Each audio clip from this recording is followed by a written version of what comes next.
channel was hijacked and terminated. And then right Mm-hmm. after that, multiple people have publicly spotted Parlo making posts and comments implying that others would have on their hands, clearly referencing his mental state and suggesting that he doesn't plan on being here much longer.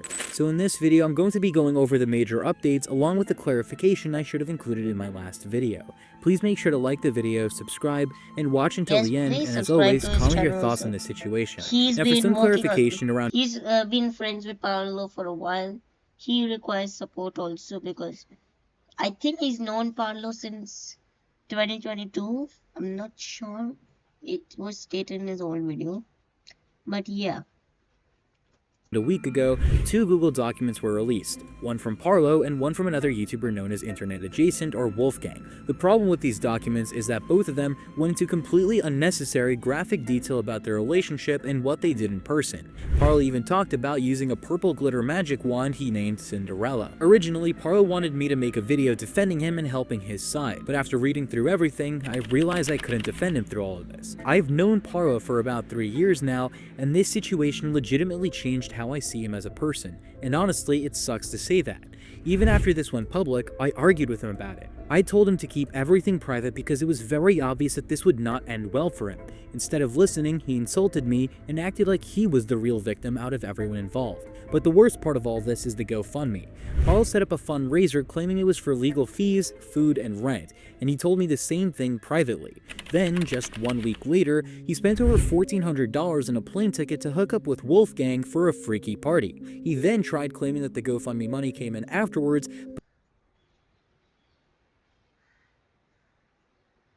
but that's not how it works. When you're publicly asking people for donations, your financial decisions matter. People donated believing that they were helping someone struggling, not funding a vacation, especially a freaky vacation. Now that was all part of the recap from last week's video, Yeah, but this last is the night, last. things got even worse. You should probably watch this, guys, also because this video also is a big. This also explains a lot more stuff. While everyone was still reacting to the documents in Yeah, the GoFundMe situation, Parlo's entire channel suddenly went into his complete entire chaos. While his entire channel got deleted. Like, so basically, what happened was his channel somehow it got hijacked, and people and the one who hijacked it started sending multiple mass report, like started putting sexual content on it and started mass reporting it, causing it to get banned. Now I hope that no young, like small kid or anyone that time who's still fan of Pablo was watching it or something. I don't know if it was public. I don't know much about this, but from what I know, Pablo has done bad things, tries to blame it on the wolf, and now he's in a big mess, and that has caused him to get to suicidal. Like he doesn't. This is not a good word to use, but he doesn't want to. He doesn't feel like surviving anymore. Carlos' channel was being taken over by a hijacker, I was actually on call with him. He was asking for my opinions on the response script that he wanted to release, and right in the middle of that call, everything started happening at once. His videos disappearing, permissions changing, and his channel being completely wiped from the face of YouTube. According to the screenshots Parlo posted in his now destroyed Discord server, someone named Mugen gained access to his channel and started deleting years of videos. Parlo was messaging him things like, "Dude, stop. What the F is wrong with you? This is flat out illegal." He also showed a screenshot of the channel permissions which had him listed as the owner, but also showed other people set as manager and editor. People he says he couldn't remove because YouTube was forcing him to re-verify with an unpassable 2FA. Shortly after the hijack, the situation only got worse for him as his entire YouTube channel was terminated. YouTube had sent him a notice saying the account violated their policy, which lines up with what Parlo claimed, that content was mass posted to deliberately get his channel taken down. Parlo's channel was completely wiped off the platform, and he is still terminated as of right now, with Yeah. no way to restore it at all. During that call, while this was happening in real time, Parlo was completely spiraling. He wasn't just Yes. panicking, he was repeatedly talking about ending his. and even started describing the kinds of methods he was thinking about.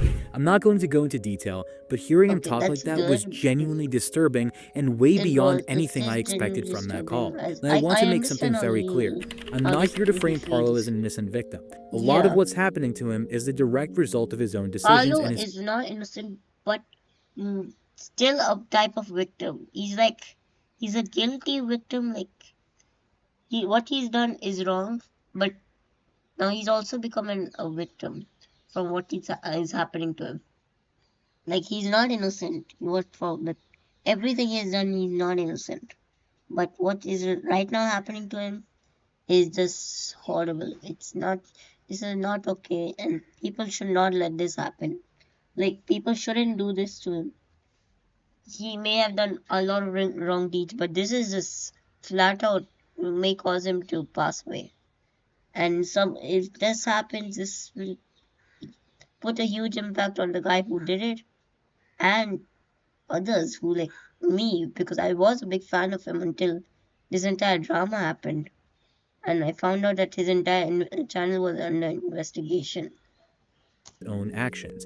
He put himself in this situation and he absolutely needed to step away from YouTube a long time ago. And Yeah, honestly, him losing his platform isn't surprising. A lot of people based off of yeah, Parlo's behavior saw this future coming.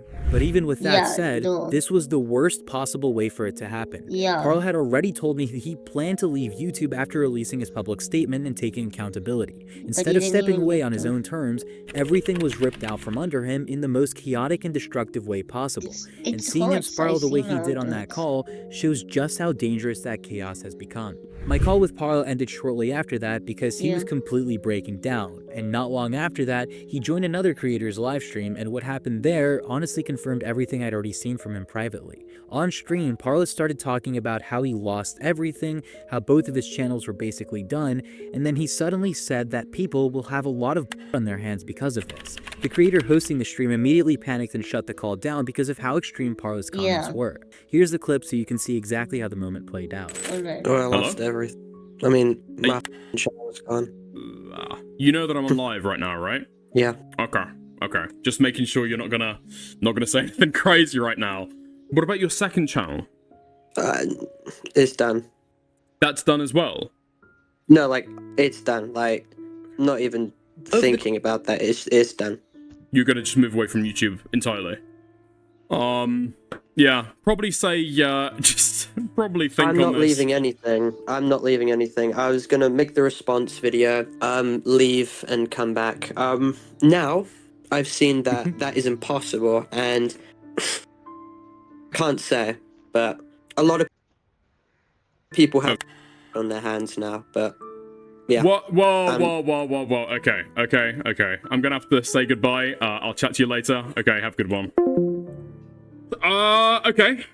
Jesus Christ. Before I move on, I want to clear something up Yeah. about Mugen because a lot of people are twisting the situation. This wasn't some evil mastermind moment where Mugen suddenly hacked into Parlo's channel to destroy him. Mugen had already had access for months. Parlo gave him that access, and what he did wasn't done out of malice. It was done out of desperation. He uploaded that video privately on an unlisted upload that only he saw because he genuinely thought forcing the channel offline was the only way to get Parlo to leave YouTube before it completely destroyed his mental health.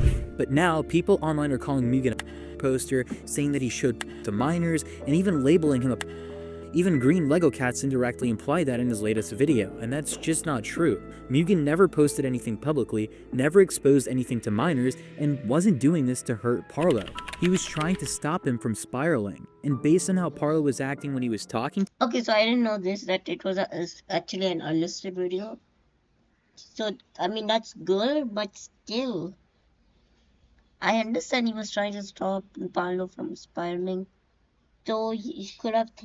This could have been done in a better way. I feel like this was maybe only way, but it was still a very dangerous route. This can cause Parlo to do some bad things, like ending himself. to me, someone who had just criticized him, I don't even want to imagine how he really felt. Parlo is extremely mentally unwell right now, and Yeah, attacking Mugen over this is completely unfair. And before we move on to Parlo's response, I want to clarify that this isn't a public document. This was a private response script that Parlo sent to me directly and asked me to review. But now that he doesn't have a channel anymore, I'm going to go over the main points myself because people deserve to know what he was planning to say. After reading throughout the whole thing, the script is pretty long and somewhat emotional, and he does try taking some responsibility in parts. A lot of it, though, still feels like he's dodging what people were really upset about, and not really understanding the core of the backlash. First, Parlo spends an insane amount of time insisting that he's not a because Wolfgang was older than him. And sure, that part is true. Nobody was calling him. Nobody said that this was a situation. That was never the issue. The problem was at the disgusting level of oversharing, the extremely inappropriate details, and the fact that he pushed all of this out publicly to an audience filled with minors. He keeps trying to debunk a claim that most people never even made. Then he goes on about how he supposedly wanted the situation to stay private, and this is where he completely contradicts himself. And honestly, this part kind of annoyed me, because throughout this entire situation, he told me directly, multiple times, that he wanted me to make a video about his side. He actively pushed me to cover it, pushed me to defend him, and he clearly wanted his narrative to be put out there. So for him to suddenly claim in this script that he never wanted this public doesn't really line up with what he told me at all. Even in the script, he admits that he rushed to publish his own document because he was afraid people would call him a liar if he did it.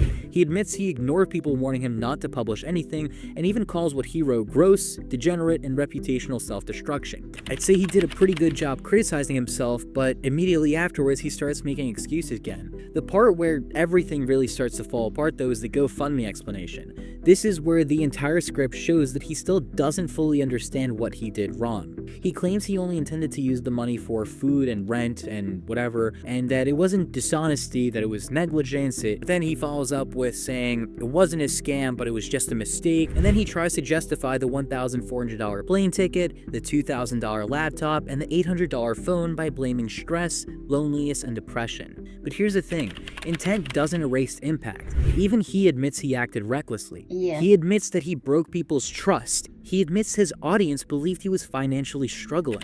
If you let people believe you're broke when you spend your own money on luxuries, that is literally the definition of a scam, whether you meant it or not. You cannot claim accountability while refusing to call the situation what it actually is. Saying I indirectly scammed people and then immediately saying, but it wasn't a scam though, is not accountability. It's dancing around the truth to soften the blow. He also mentions that he asked his dad to transfer money so he could refund everyone. That's a good step in the right direction, but it doesn't undo everything. Refunding people after getting exposed doesn't erase the fact that he spent thousands on non-essentials, didn't pay his editors for months, and misled his audience into thinking he was barely surviving. That's not just bad spending habits. That's not a small mistake. That's misrepresentation. And whether he wants to say the word or not, that is a scam. He finishes the script by saying he wants to leave the Parlo identity and work on himself, and honestly that would have been the healthiest choice he could have made. But now, with his channel gone and the way everything collapsed, this situation got way more chaotic than it needed to be. And while I do believe his channel needed to go eventually, this was absolutely not the right. The channel should have gone away, like it should have disappeared out of the blue, but maybe with some videos still active. That's normally how most YouTubers go. That's how I feel like I'll also go one day. It could be soon, maybe not. But yeah, that is how it should go. Wait for things to end, considering Parlo's repeated history of mental problems, and at this rate, I wouldn't be surprised if something fatal happened. The full document or response will be available in my Discord server in the form of a PDF file and will be posted in the announcements channel. Before I end off this video, I need to clarify something very important that I kind of failed to mention in the previous video, because over the past few days, I've been seeing some seriously dangerous narratives spreading around. A lot of people are using Parlo's downfall as some kind of excuse to rewrite history, and that is not at all how this works. I've seen people claiming that horrible individuals were right about Parlo all along, when in reality, most of those accusations were obviously slander campaigns. I've also seen and genuinely disgusting, dangerous people try to hijack this situation, paint themselves as victims, acting like Parlo somehow wronged them or spread misinformation about them. And I want to make this extremely clear. That behavior is beyond disgusting, because the people I've seen being victimized by this situation are not harmless creators. I'm talking about people like Captain Steve, 77, Bonky Chemgaiza, Safe, and yes, even Natherix. These are individuals with actual documented histories of disgusting, manipulatory, or dangerous conduct. None of these people suddenly become innocent just because Parlo imploded. That's not how accountability works. Yes. Parlo getting himself into deep does not magically erase everything these people have done. It does not undo their victims' trauma, it does not make them trustworthy, it does not redeem them at all. All it does is show how quickly bad actors will take advantage of chaos and try to rewrite their own story. Seeing people fall for this is honestly terrifying. Parlo created this entire disaster himself. He published details to an audience full of minors, overshared things no creator should ever make public, and admitted to behavior that can only be described as degenerate. And because of that, the truth is simple. He should not be online anymore. At this point, staying on the internet is actively putting his mental health and safety at risk. He's proven he's not stable enough to handle a platform. But none of this suddenly makes the people he exposed innocent. Yes. And dangerous creators don't get a free pass just because Parlo imploded. His mistakes don't rewrite years of evidence against them. So I hope this situation serves as a wake-up call. You cannot treat your audience like this. You cannot dump personal content onto minors. You cannot run a platform when you're mentally falling apart. For his own safety, I genuinely hope Parlo steps away and stays away. Thank you all for watching. Please make sure to like the video, subscribe, and share this with people so they actually understand what's going on. Alright, as we saw, Parlo is not in a good state. He cannot continue YouTube for at least some time, for a good enough time, I would say. He's trying to create a new version of himself, and I don't know if he's ever going to come back on YouTube as a new identity or anything, but he's gone for now, and I don't think we're going to be seeing him anytime soon. Well, thank you for watching, everyone. That's all for today. Thank you. Though I'll be putting this in the description, the video, and I hope you all watch this because it's important. Thank you, everyone.